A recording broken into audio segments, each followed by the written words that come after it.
sekarang ini mulai kan tugas Anda kan bagaimana merumuskan masalah gitu ya.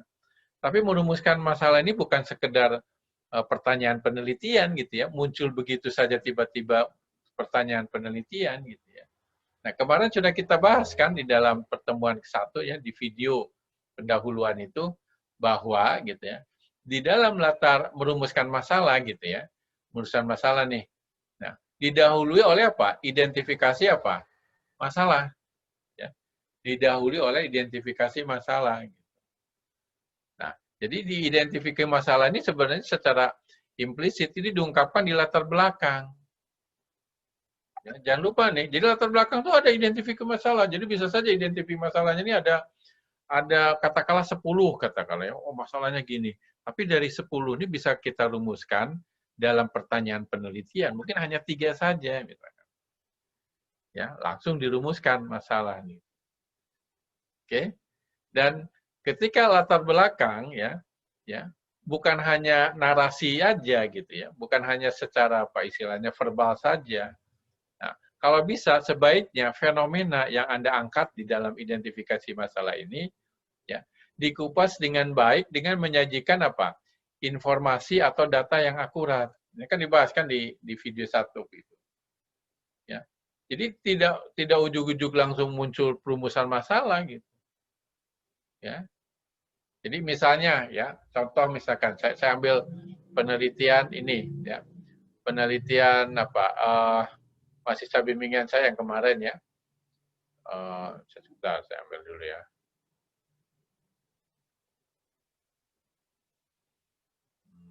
Sebentar.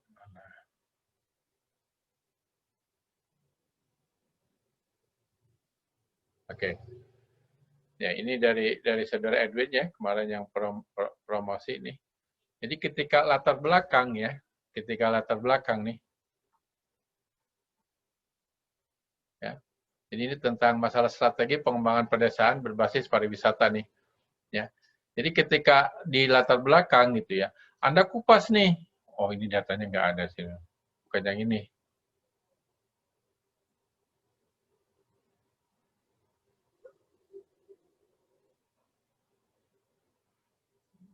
Oh, ini. Di judulnya, sorry ya. Jadi dia mengupas misalkan saja diantaranya nih, di dalam, sebentar. Nah, ini kan beberapa data nih ya. Bagaimana perbedaan misalkan saja antara puncak dan Sentul nih wisata ya, dengan yang dia bahas nih gitu. Oh sorry, ini yang ya kawasan wisata yang sudah maju misalkan saja. Kemudian mana lagi? Oke, benar-benar. Ini yang dia di sini dilihat gitu. Bagaimana perbedaannya gitu, ya dibandingkan Sentul dan Puncak. Jadi di sini benar-benar data atau fakta itu diungkapkan. Gitu. Karena dengan fakta ini diungkapkan, ya benar-benar sangat mendorong ya atau dipahami oleh dosen pembimbing. Oh, ternyata memang faktual nih. Gitu. Ya, jangan hanya narasi, gitu. Diungkapkan itu. Ya. Sehingga dari sini kemudian dia merumuskan suatu masalah gitu ya. Ini beberapa fakta diungkapkan, kemudian baru masalah perumusan masalah tadi dalam pertanyaan tadi kan. Bagaimana hubungan struktur struktural kendala perjalanan, kesan terhadap lokasi wisata ya yang dilakukan terhadap kepuasan dan loyalitas pengunjung wisata misalkan saja. Ya, jadi sebelum pertanyaan penelitian atau rumusan ada identifikasi masalah yang didukung data empiris. Gitu. Ya, banyak. Jangan lupa nih, Anda siapkan itu ya. Jadi bukan hanya muncul pertanyaan penelitian begitu saja gitu, tapi didukung dengan identifikasi masalah ya, yang diperjelas, yang diperkuat dengan apa? Data atau faktanya. Gitu. Ya. Contoh lain misalkan, saya lihat ya supaya nanti Anda ingat terus nih. Saya ambil contoh lain, misalkan saja untuk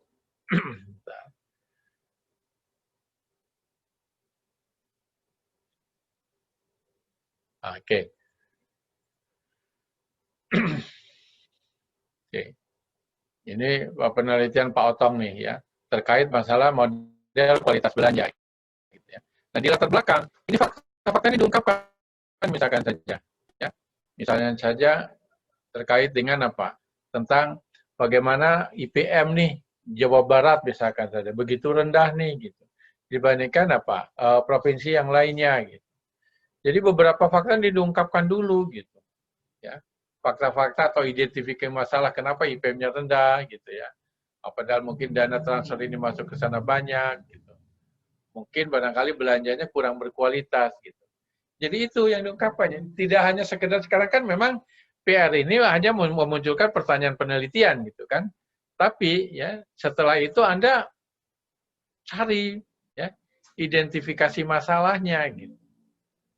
Kenapa muncul pertanyaan penelitian itu? Dan identifikasi masalah bagus kalau apa? Didukung juga dengan faktual ya, dengan fakta misalnya. Ya. Jadi itu ya diungkapkan ini ya, jangan lupa nih gitu ya. Jadi sekali lagi ya, saya kira itu di dalam buku saya memang dalam penulisan karya ilmiah memang ringkas ya, supaya tidak tebal itu ada di bagian bab terakhir gitu kan seperti itu. Tapi ini kan saya sudah isi atau saya perkuat dengan PowerPoint-nya gitu kan seperti itu. Oke, baik kita kembali ya di dalam apa perumusan masalah.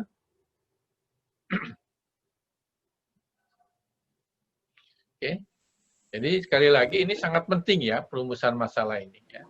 Jadi makanya di dalam bab 3 itu dijelaskan dan perlu diingat masalah dalam konteks penelitian tidak harus berkonotasi pada sesuatu yang perlu dievaluasi atau dikaji karena menimbulkan masalah. Ya, karena tujuan penelitian ini bisa saja untuk mengklarifikasi suatu masalah atau mengevaluasi suatu program gitu ya. Jadi penemuan dan definisi masalah ini digunakan dalam konteks yang lebih apa? Yang lebih luas gitu ya. Bisa saja ini merupakan sebagai katakanlah suatu contoh yang bisa ditiru oleh daerah lain gitu ya dalam perencanaan pembangunan wilayahnya misalkan dulu bagaimana contoh mungkin presiden kita Pak Jokowi gitu ya kenapa dia menjadi wali kota terbaik waktu dia jadi wali kota Solo misalkan apa sih yang menyebabkan gitu bagaimana perencanaan pembangunannya ya bagaimana cara tata kelolanya misalkan saja. Nah, itu bisa diangkat dan itu kan sebenarnya bukan masalah. Tapi merupakan semacam apa? Contoh yang baik yang bisa diterapkan ke daerah yang lain. Oke. Nah, kemudian seringkali pada awalnya ini hanya gejala gitu, baru Simpsons ya, yang baru terdeteksi oleh peneliti. Ya. Misalnya ketimpangan makin buruk, gitu ya. Tapi pemerintah belum tahu penyebabnya nih ya. Dari masalah terus apa nih yang menyebabkan kenapa ketimpangan nih? Apa karena yang maju itu maju pesat gitu? Atau mungkin karena yang miskin ini nggak bergerak gitu kan? Kan ada dua kemungkinan misalkan. Ya. Jadi pernyataan masalah atau problem statement sering hanya diungkapkan dalam istilah umum. Apa yang akan diteliti adalah bukan yang belum diidentifikasikan atau dirumuskan dengan jelas. Jadi poinnya tadi ya, identifikasi masalah, kemudian dirumuskan masalahnya. Oke, nah ini beberapa yang memperkuat tentang ini ya. Hansen sendiri bilang bahwa perumusan masalah ini sering lebih penting dari jawaban masalah itu. Nah, kenapa ya? Karena bagaimana kita menjawab masalah kalau masalahnya sendiri belum jelas gitu ya. Jadi rumusan masalah ini sangat penting gitu. Makanya nggak aneh saya bilang tadi almarhum Prof. Isang itu kadang-kadang rumusan masalah itu bisa 1-2 tahun itu ya berkutat itu mahasiswa. Tapi kalau dengan saya enggak lah, enggak sampai 2 tahun lah gitu ya. 1 tahun bahkan kemarin 2 bulan selesai itu si siapa Arif itu karena memang di deadline-nya kemarin harus kolkium gitu ya. Cepat juga itu. Oke. Baik, saya kira ini Anda tinggal baca saja ya. Jadi kadang-kadang masalah yang didefinisikan dengan baik ini seolah kita sudah menyelesaikan ya sebagiannya gitu ya. Jadi kalau misalkan masalah ini sudah clear ya, kita rumuskan dengan baik, nanti kita mudah ya bagaimana mendesain pengumpulan data untuk mendukung hipotesis atau ekspektasi peneliti dan seterusnya. Kalau belum jelas ya rumusannya, ya susah kita ya, bisa kemana-mana gitu ya. Nah, Tapi tentu saja di dalam rumusan masalah ini setelahnya Anda buat semacam pembatasan masalah atau ruang lingkup gitu kan. Atau di dalam statistika ini populasinya gitu kan, seperti itu. Oke. Nah, tapi di dalam penelitian yang kompleks seperti masalah S3 nih, seringkali mungkin perlu exploratory research ya. Karena definisi masalah mungkin belum jelas gitu. Ya, exploratory research itu jangan ada seperti wah ini udah ada penelitian dalam penelitian. Enggak sebenarnya. Karena yang namanya penelitian itu memang sudah lumrah ya. Anda harus studi literatur ya. Jadi banyak studi literatur ya. Kalau perlu juga dilihat analisis data sekunder gitu ya. Jadi seolah untuk menyusun hipotesis yang lebih tajam gitu ya. Nah, kalau perlu membuat fokus group discussion gitu ya.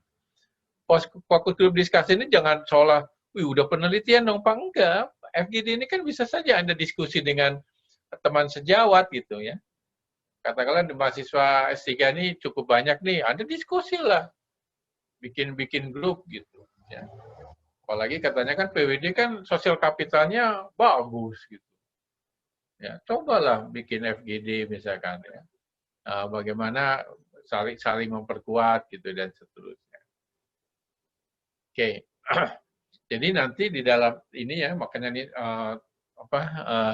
PR ini adalah permasalahan penelitian adalah suatu hal yang dipertanyakan dan mengendaki pemecahan atau memerlukan jawaban atau keputusan. Jadi permasalahan penelitian ini semacam rumusan masalah ya. Ya, artinya pertanyaan penelitian gitu sama pertanyaan penelitian, kadang-kadang permasalahan penelitian atau rumusan masalah ini pada dasarnya sama gitu ya. Nah, topik penelitian ini seperti judul sementara dari disertasi atau tesis. Ya. Jadi suatu topik terdiri dari satu atau lebih pertanyaan penelitian atau lebih permasalahan yang ingin dijawab di dalam penelitian ini.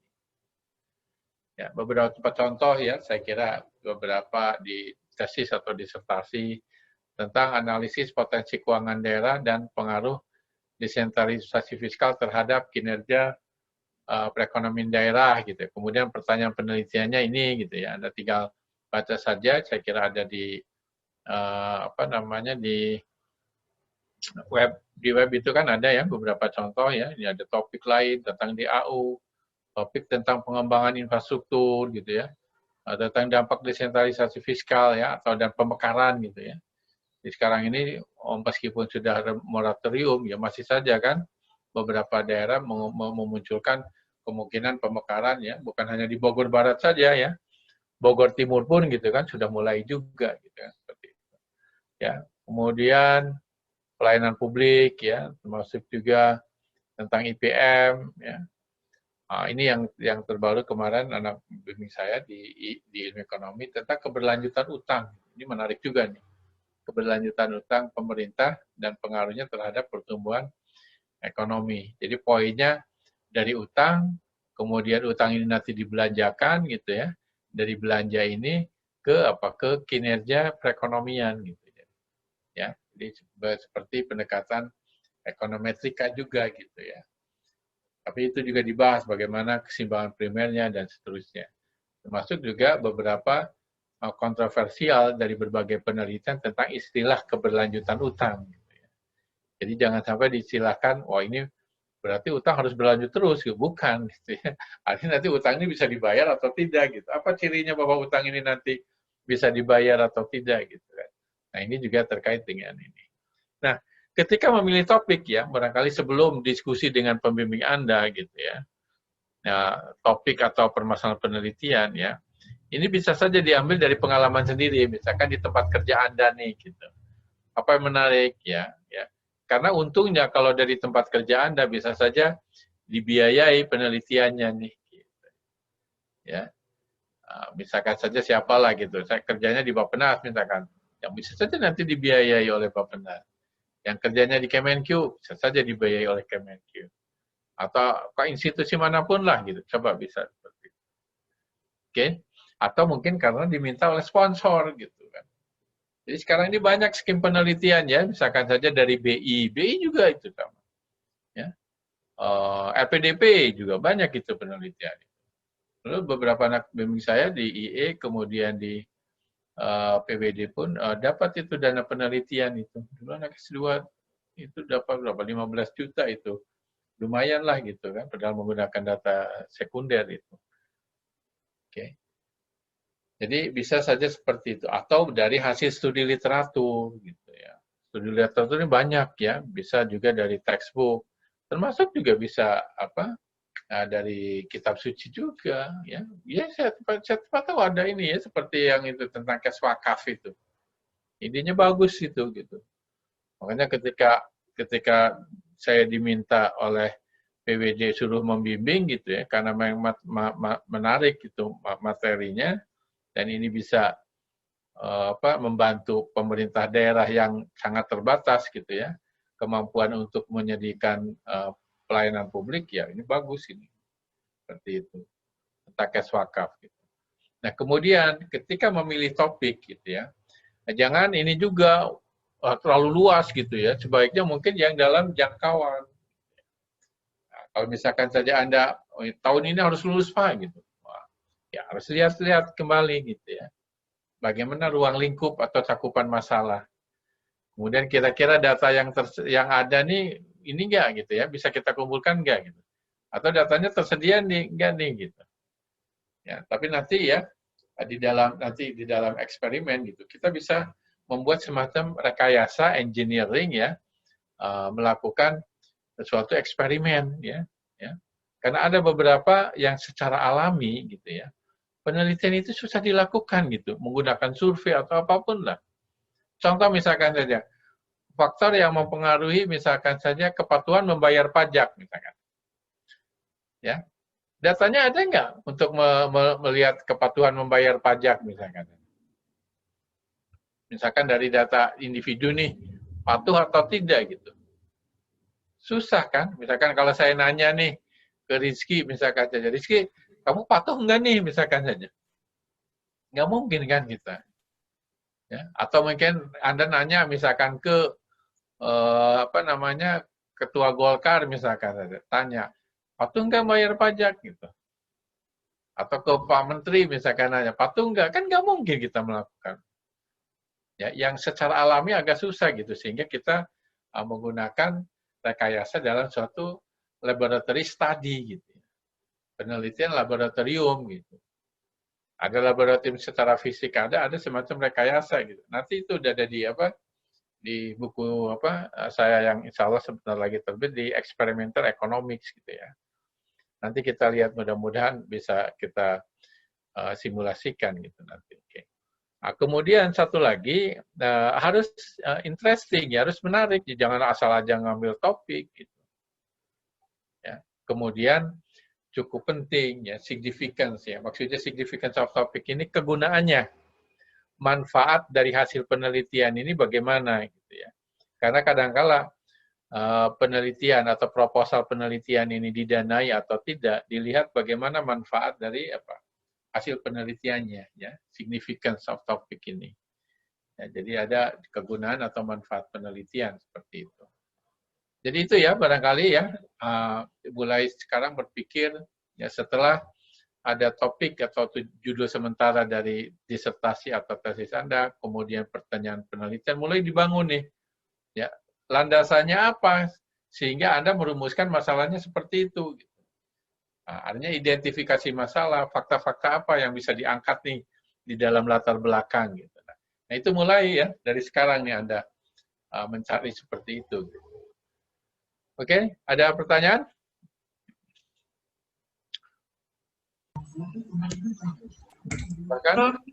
Prof, maaf Prof, tadi rumusan masalah kita itu betul apa tidak? Bagaimana kita tahu ya Prof? Nah, kan tadi sudah bisa nih, rumusan masalah kan dari identifikasi masalah. Iya. Iya, kalau kita belum mengidentifikasi masalah, bagaimana merumuskan? Gitu kan? Iya. Ya, jadi mulai dari identifikasi masalah gitu. Kita dari mana kita bisa muncul tiba-tiba pertanyaan? Jadi tidak loncat gitu. Nah, seringnya itu mahasiswa tuh loncat tiba-tiba pertanyaan aja. Dari mana munculnya? Makanya tadi ketika identifikasi masalah dimunculkan ya, bukan hanya narasi atau verbal ya, tapi juga didukung oleh apa? Informasi atau data yang apa? Akurat. Ya, untuk mendukung bahwa faktual nih sebenarnya pertanyaan penelitian ini gitu. Nah, gitu. Ya, mulai dari sekarang mulai ya.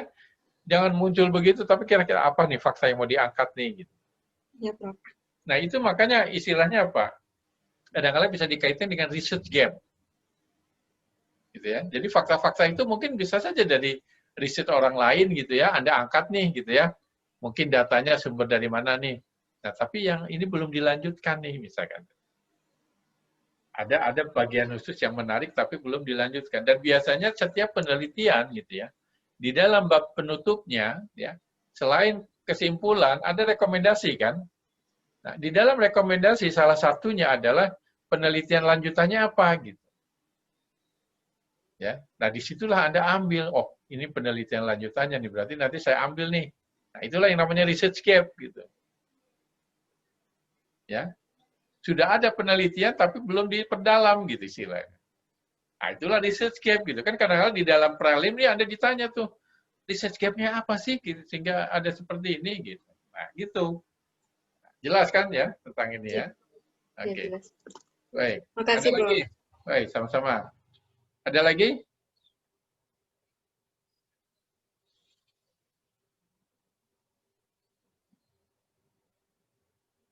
Kalau tidak ada cukup berarti ya. Ya, Prof.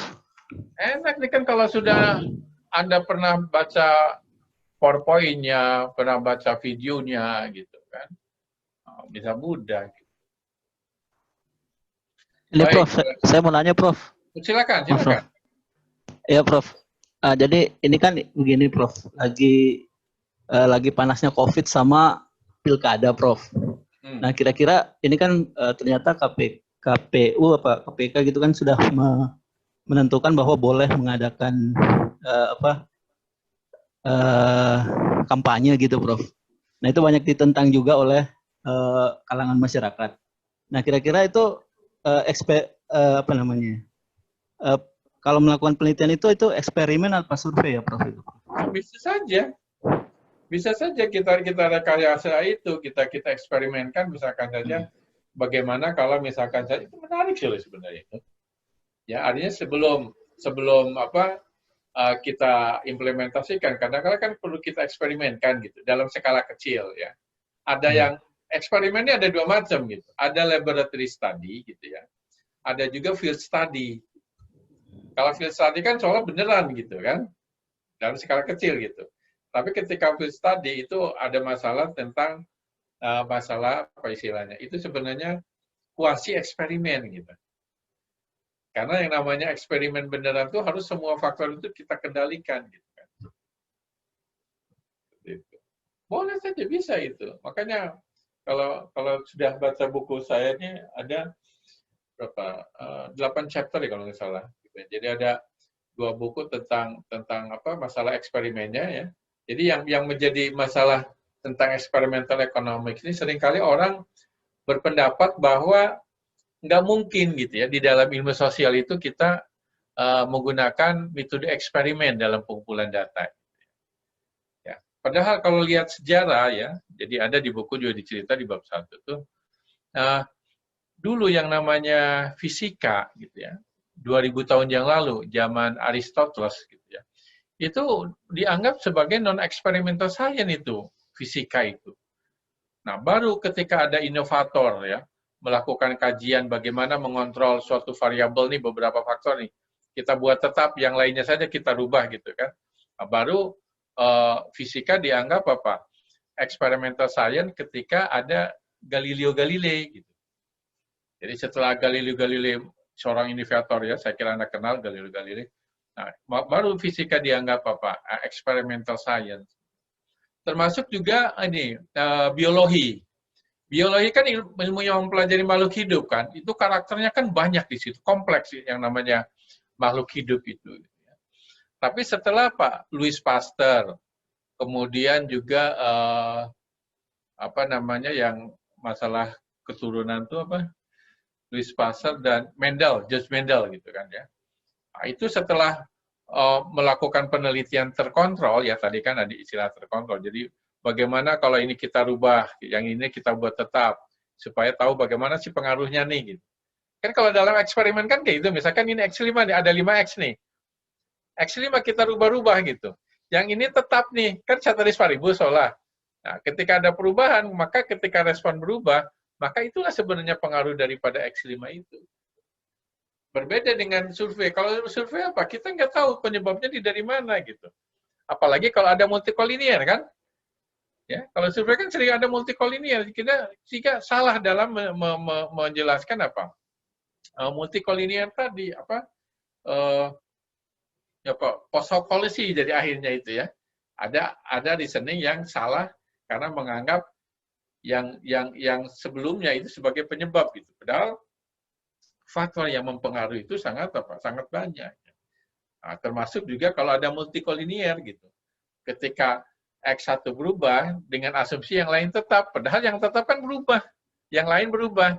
Sehingga kemungkinan penyebabnya itu bukan hanya X1, bisa saja dari X lainnya. Karena saling membaur gitu kan. Nah, bagaimana menghilangkan pembauran ini? Yaitu pendekatannya eksperimen.